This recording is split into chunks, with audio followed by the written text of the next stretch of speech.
إِنَّا نَحْنُ نَزَّلْنَا الذِّكْرَ وَإِنَّا لَهُ لَحَافِظُونَ۔ بے شک ہم نے ہی قرآن نازل کیا ہے اور بے شک ہم ہی اس کی حفاظت کرنے والی ہیں۔ إِنَّا نَحْنُ نَزَّلْنَا الذِّكْرَ وَإِنَّا لَهُ لَحَافِظُونَ، ہم نے ہی قرآن نازل کیا ہے اور بے شک ہم ہی اس کی حفاظت کرنے والے ہیں، ہم ہی اس کی حفاظت کرنے والے ہیں۔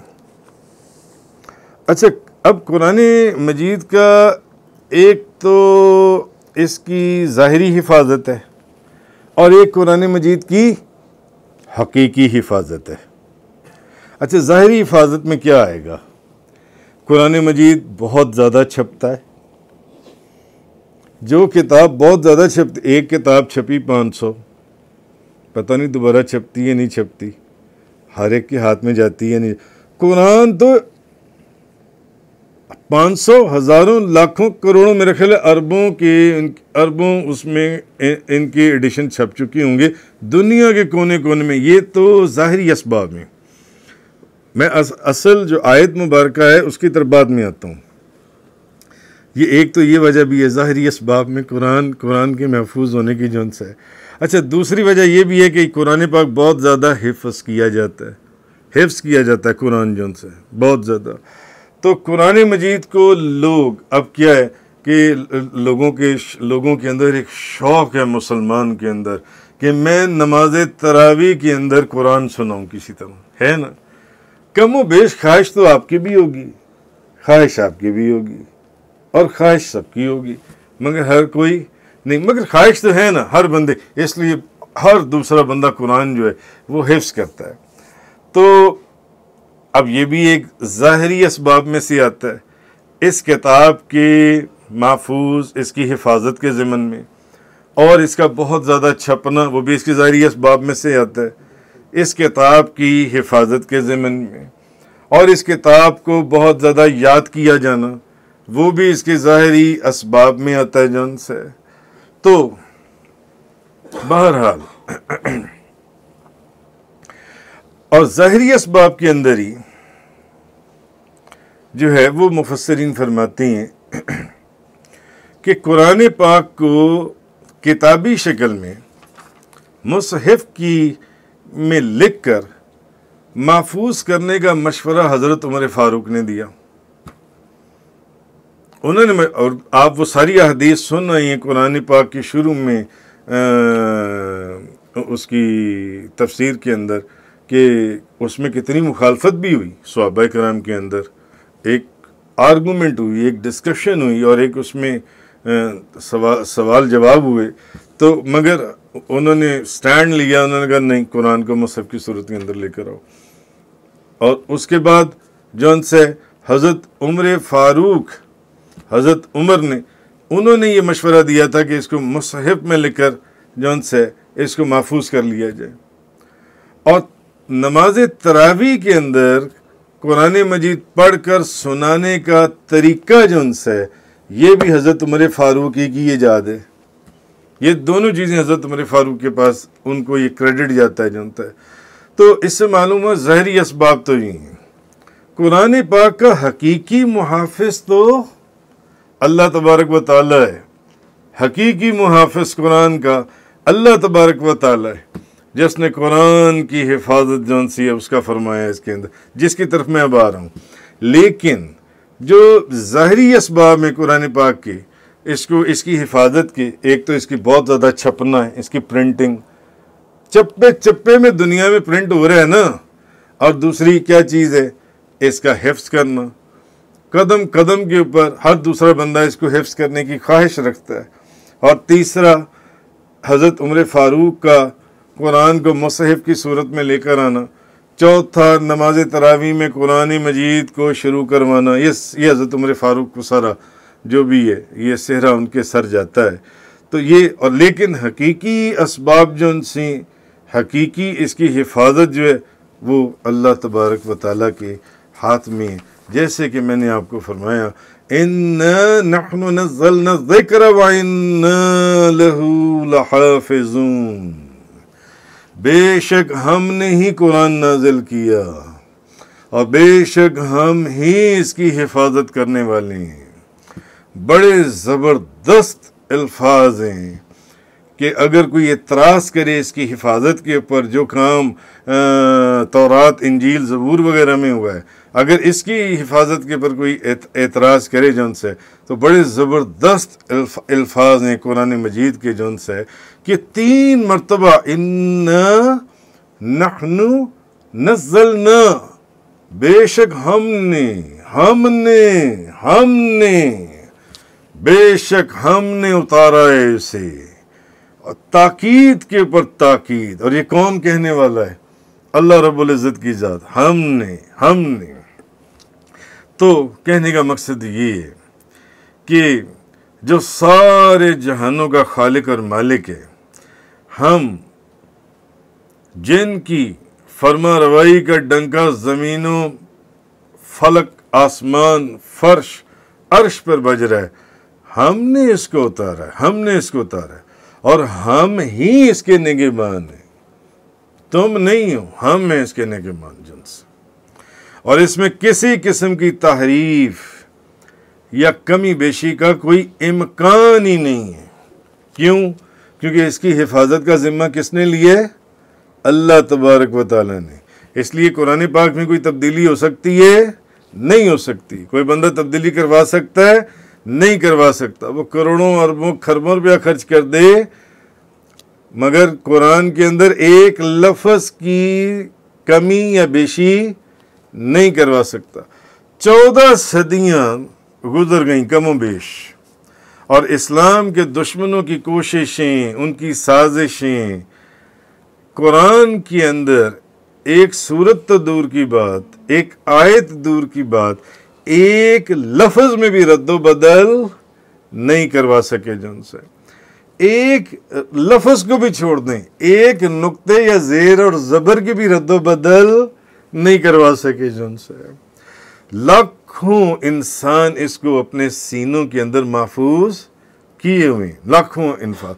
اگر خدا نخواستہ، مفسرین فرماتے ہیں کہ اگر خدا نخواستہ لکھے ہوئے جتنے بھی کلمی نسخے، لکھے ہوئے جتنے بھی پرنٹڈ نسخے جن سی ہیں، اگر ان کو وہ کوئی دائیں بائیں کر دیا جائے، معاذ اللہ استغفر اللہ من ذالک، سمندر دریاؤں میں پھینک دیا جائے، یا جیسے انڈیا کے اندر انہوں نے کیا کہ وہ جہازوں کے جہاز بھر کے انہوں نے قرآن کے وہ سمندر کے اندر پھینک دیے، مگر اس کے بعد بھی وہ جب انگریز آیا تو اس نے دیکھا کہ ابھی بھی قرآن پڑھا جا رہا ہے وہاں کے اوپر، وہ حیران ہو گیا.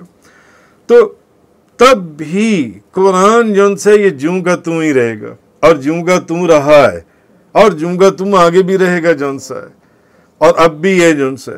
تو اس کے اندر کوئی تبدیلی نہیں ہوگی. بھلے کوئی حکمران جابر بھئی کتابوں کو، نسخوں کو جہاں مرضی جیسے بھی کر دے، لوگوں کے سینوں کو کیا کرے گا؟ کروڑوں اربوں لوگوں کے سینوں کے اندر قرآن جون سے وہ محفوظ ہے جون سے. اگر کوئی جتنی مرضی کوشش کر لیں، بڑے سے بڑا کوئی عالم بھی قرآن کی تلاوت کے اندر کوئی لفظ اگر غلطی سے بھی آگے پیچھے کر جائے، تو ایک چھوٹے سے چھوٹا بچہ بھی اٹھ کر اس کو بتا دے گا کہ آپ نے یہ لفظ آگے پیچھے کیا ہے جون سے قرآن کا. یہ وہ چیز ہے کہ اللہ پاک نے فرمایا کہ بلا شبہ ہم ہی نے اتارا ہے اس قرآن کو جون سے، یعنی ہم جو سارے جہانوں کے خالق اور مالک ہیں، ہم نے اس کو اتارا ہے. اور ہم نے نہ صرف اس کو اتارا ہے، ہم ہی اس کے نگہبان ہیں. آج دنیا میں کوئی ایسی کتاب نہیں ہے جس کا مصنف یا جس کتاب کے ماننے والے اس کتاب کے متعلق یہ دعویٰ کر سکتے ہوں کہ اس کتاب کے اندر کوئی تحریف نہیں کی گئی، یا اس کتاب کے اندر کسی لفظ کی کمی بیشی نہیں کی جا سکتی جون سی ہے. دنیا میں ہزاروں مذاہب ہیں، ہزاروں لاکھوں مذاہب ہوں گے جن سے. ہزاروں مذاہب تو آپ کو یہ ہر تھوڑی سی جگہ آپ تبدیل کریں تو وہاں پر مذہب تبدیل ہوتے چلے جاتی ہیں جن سے. مذہبی صحائف جو دنیا کی مختلف زبانوں کی ایک عقیدت کا مرکز رہے ہیں یا ہیں جن سے، ان کے ماننے والوں کا بھی یہ دعویٰ آج تک نہیں آیا کہ کہ ہماری کتابوں کے اندر کوئی رد و بدل نہیں کیا گیا. وہ جانتے ہیں کہ وقت کی جو گزرگاہ تھی اس نے ان کی کتابوں میں رد و بدل کیا ہے. ماں سوائے صرف اور صرف اور صرف ایک قرآن ایسی کتاب ہے جس کے اندر کوئی رد و بدل نہیں ہو سکا. صرف قرآن کریم کا یہ دعویٰ ہے, صرف قرآن کا یہ دعویٰ ہے وَإِنَّهُ لَكِتَابٌ عَزِيزٌ لَا يَأْتِيهِ الْبَاطِلُ مِن بَيْنِ يَدَيْهِ وَلَا مِنْ خَلْفِهِ. اور بے شک یہ قرآن بڑی معزز کتاب ہے. باطل جو ہے, باطل یعنی قرآن کے علاوہ اگر کوئی لفظ ہے, قرآن کے علاوہ کوئی ایک لفظ بھی ہے, وہ اس قرآن کے اندر نہ تو سامنے سے آ سکتا ہے اور نہ پیچھے سے آ سکتا ہے. کوئی صورت ہی نہیں ہے. قرآن خود کہہ رہا ہے, قرآن خود کہہ رہا ہے. سورہ حامیم سجدہ آیت نمبر 41-42 قرآن خود کہہ رہا ہے کہ اس قرآن کے اندر نہ آگے سے کوئی لفظ آ سکتا ہے اور نہ پیچھے سے کوئی لفظ آ سکتا ہے.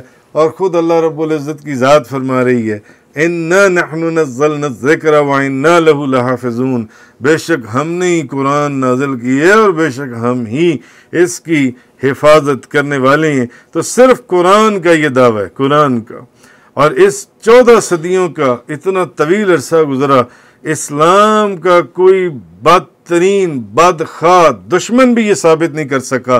ان 14 صدیوں میں کوئی تاریخ کے اندر ایک بندہ دکھا دیں جس نے یہ ثابت کیا ہو یا لکھا ہو کہ قرآن کے اندر کوئی کسی ایک لفظ کی تبدیلی ہوئی ہے.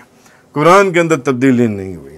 یورپ کے جو اورینٹلزم کے جو لوگ ہیں, مستشرقین جن کو کہا جاتا ہے, انہوں نے اپنے علم اور ذہانت اور طویل اپنی جون سی ہیں عمریں گال دی جون سی ہیں قرآن پاک کے اس دعوے کو جون سے غلط ثابت کرنے کے لیے, مگر وہ بظاہر صاحب علم لوگ جون سی ہیں وہ اس قرآن کے دعوے کو وہ زندگیاں گزار کے مر گئے, مگر وہ اس دعوے کو جو قرآن نے اللہ رب العزت کی ذات نے فرمایا تھا اس کو غلط ثابت نہیں کر سکے کہ قرآن کے اندر کوئی لفظ جو ان سے اخیر وہ, بلکہ وہ جو لوگ تھے وہ بھی اس بات کو ماننے کے اوپر مجبور ہو گئے کہ اس کتاب کے اندر کسی قسم کا تغیر, کسی قسم کی تبدیلی, کسی قسم کا چینج ہے ہی نہیں. ایک صورت تو بڑی دور کی بات, ایک آیت بڑی دور کی بات, ایک لفظ کی بھی تبدیلی نہیں ہے.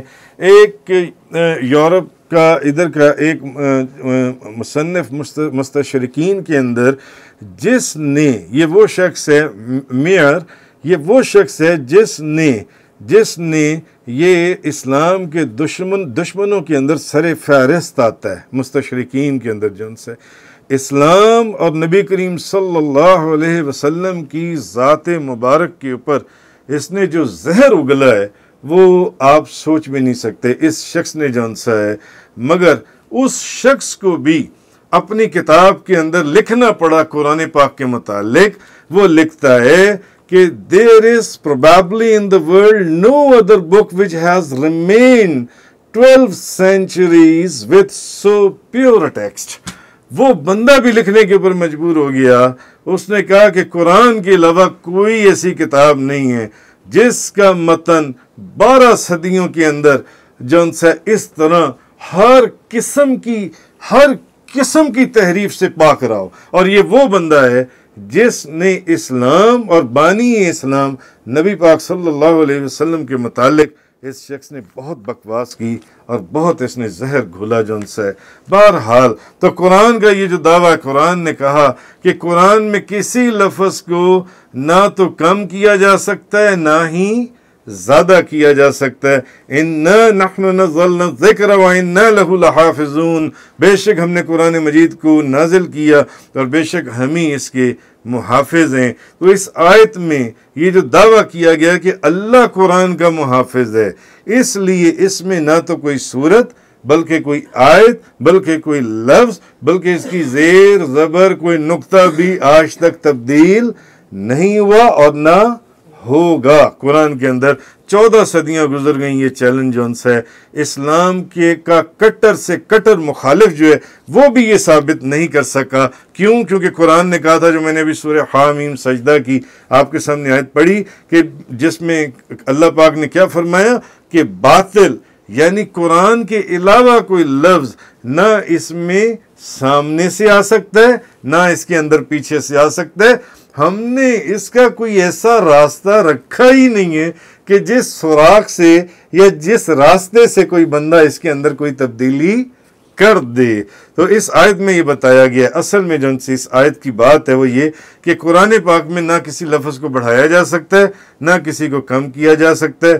14 صدیاں گزر چکی ہیں، کوئی بڑے سے بڑا منکر اسلام بھی یہ ثابت نہیں کر سکا، بلکہ بڑے بڑے منکر اسلام اس بات کو قبول کرنے کے اوپر مجبور ہو گئے کہ یہی واحد کتاب ہے جس کے اندر کوئی تبدیلی نہیں ہوئی ہے جو سی ہے۔ تو کوئی بندہ یہ نہیں کہہ سکتا کہ قرآن مجید میں یہ لفظ نہیں تھا، یہ اب لفظ اس میں شامل ہو گیا ہے، اور قرآن پاک میں یہ لفظ پہلے تھا اور اب یہ لفظ قرآن کے اندر موجود نہیں ہے۔ تو ایسی کوئی بات ہے ہی نہیں، نہ کوئی بات کر سکتا ہے۔ ہاں، اس کے اندر تفسیر قرطبی کے اندر انہوں نے ایک بڑی ایک حکایت نقل کی ہے۔ انہوں نے کہا، حضرت یحییٰ بن اقسم رحمۃ اللہ علیہ وہ فرماتے ہیں، وہ کہتے ہیں کہ مامون رشید کی مجلس میں ایک یہودی آیا اور اس نے آ کے بڑی کمال گفتگو کی، بڑی علم والی، بڑی نفیس، بڑی عمدہ، بڑی ایک صاحب علم لوگوں والی اس نے گفتگو کی۔ تو مامون رشید نے اسے اسلام کی دعوت دی۔ مامون رشید نے جب اس یہودی کو دیکھا نا کہ اتنی خوبصورت گفتگو کر رہا ہے، اس نے کہا تم مسلمان ہو جاؤ، میں تمہیں اسلام کی دعوت دیتا ہوں، مگر اس نے انکار کر دیا۔ اچھا، پھر 1 سال کے بعد وہ پھر مامون رشید کے پاس، اس بادشاہ کے پاس اس کو ملنے کے لیے آیا، تو اس کو پتہ چلا کہ یار جس کو میں نے اسلام کی دعوت دی تھی، اس نے میرے کہنے پر تو اسلام قبول نہیں کیا تھا، مگر اب یہ 1 سال کے بعد آیا ہے تو یہ مسلمان ہو چکا ہے، اس نے اسلام قبول کر لی ہے۔ تو اب جب وہ آیا نا تو اس نے فقہ کے اوپر بڑی کمال گفتگو کی مامون رشید کے دربار میں۔ تو مامون رشید نے اس سے پوچھا، اس یہودی سے، وہ جو پہلے یہودی تھا، اس نے کہا مجھے یہ بتاؤ، میں نے تو تمہیں کہا تھا اسلام قبول کر لو، تم نے اسلام قبول نہیں کیا، اب تم آئے ہو تو تم اسلام قبول کر چکی ہو، تم مسلمان ہو چکی ہو۔ تو اس نے کہا کہ جب میں پچھلے سال تمہاری مجلس سے اٹھ کر گیا، تم نے مجھے اسلام کی دعوت دی، تو میں نے سوچا کہ یار مختلف مذاہب ہیں، ان میں جو بڑے بڑے مذاہب ہیں، جیسے یہودیت اور عیسائیت اور پھر مسلمان اسلام تو ان کا امتحان لینا چاہیے کہ ان میں سے مجھے اس کے اندر ایک ریسرچ کرنی چاہیے کہ ان میں سے اس میں سچا مذہب کون سے جو اپنی اصل شکل اور صورت کے اندر موجود ہے۔ اس کے کہنے کا مقصد یہ تھا۔ تو اس نے کہا کہ میں نے کیا کیا کہ سب سے پہلے تورات کے 3 نسخے لکھے۔ تورات کے، اب اس زمانے میں یہ مشینری تو نہیں تھی کہ آپ پرنٹنگ پریس میں جا کر تو پرنٹنگ کروا لیں، تو کلمی نسخے لکھے جاتے تھے۔ اس نے کہا میں نے 3 نسخے لکھے اور میں نے اپنی طرف سے، اب وہ مامون رشید کے دربار میں یہ بات بتا رہا ہے، وہ یہودی جو مسلمان ہوا تھا، اس نے کہا میں نے اپنی طرف سے اس کے اندر کچھ کمی بیشی کر دی، کہیں پر کوئی آیت بدل دی، کہیں پر کوئی لفظ بدل دیا، اور پھر میں ان کے عبادت خانے میں گیا اور میں نے ان کو کہا کہ دیکھو میرے پاس 3 کلمی نسخے ہیں، اگر خریدنی ہے تو خرید لو۔ کیونکہ انہوں نے جو یہودیوں کے بڑے وہ جو پادری تھے، انہوں نے وہ 3 نسخے لیے، انہوں نے ان کو دیکھا، پڑھا، انہوں کا خرید لیے جو ان سے۔ اس نے کہا پھر میں نے انجیل کے 3 نسخے لکھے عیسائیوں کے لیے، اور میں نے انجیل کی بھی جو آیات تھیں، میں نے ان آیات کے اندر تھوڑی تھوڑی تبدیلی کر دی، کہیں پر کوئی لفظ کچھ کر دیا، کہیں پر کوئی لفظ کچھ کر دیا، آگے پیچھے میں نے لفظ کر دیے۔ تو میں پھر عیسائیوں کے ایک چرچ میں گیا اور میں نے ان کے جو بڑے پریسٹ یا پوپ تھے، میں نے ان کو وہ 3، میں نے کہا میرے پاس انجیل کے 3 کلمی نسخے ہیں، لینی ہے تو لے لو۔ انہوں نے کہا لاؤ ہم چیک کرتے ہیں۔ انہوں نے دیکھا، انہوں نے کہا بالکل ٹھیک ہے، کلمی نسخے زبردست ہیں، دے دو۔ انہوں نے خرید لیے جو ان سے۔ وہ کہتا ہے کہ میں نے اس کے بعد قرآن پاک کے 3 کلمی نسخے لکھے یا لکھوائے۔ میں نے قرآن کی بھی عبارت میں کوئی لفظ آگے پیچھے کر دی ہے، آیتیں آگے پیچھے کر دیں، لفظ آگے پیچھے کر دیے۔ تو پھر میں اسی طرح کسی مدرسے، مسجد یا کتب خانے میں اس میں گیا، تو میں نے ان کو کہا کہ یار یہ قرآن کے میرے پاس 3 کلمی نسخے ہیں، اگر چاہیے تو خرید لو، لے لو یہ جن سے 3 جنس۔ انہوں نے کہا اچھا لاؤ دو، ہم اس کو دیکھ لیتے ہیں، چیک کر لیتے ہیں۔ کہتے جب انہوں نے دیکھا تو ان تینوں نے جن سے نا وہ کلمی نسخے میرے منہ پر مار دیے۔ ان کا یہ تم کیا لے کر آئے ہو؟ یہ اس قرآن کے اندر تبدیلی ہے، اس کے الفاظ کے اندر اور اس کی آیات کے اندر۔ وہ یہودی جو مسلمان ہوا تھا وہ مامون رشید کو کہتا ہے کہ جب میں نے اس چیز کو دیکھا تو مجھے یہ بات سمجھ میں آ گئی کہ اصل جو کتاب اپنی جگہ پر ایکوریٹ محفوظ ہے وہ صرف اور صرف قرآن ہے، اور اس میں نہ تو کوئی تبدیلی ہوئی ہے اور نہ اس میں کوئی تبدیلی کر سکتا ہے۔ اس لیے میں نے فوراً اسلام قبول کر لیا، اس لیے میں نے، یہ میری ایک اپنی ریسرچ تھی، میں نے اس لیے اسلام قبول کیا جو ان سے۔ تو یہ جو قرآن نے کہا ہے اِنَّا نَحْنُ نَزَّلْنَا الذِّكْرَ وَإِنَّا لَهُ لَحَافِظُونَ، بے شک ہم نے قرآن نازل کی ہے اور بے شک ہم ہی اس کی حفاظت کرنے والے ہیں۔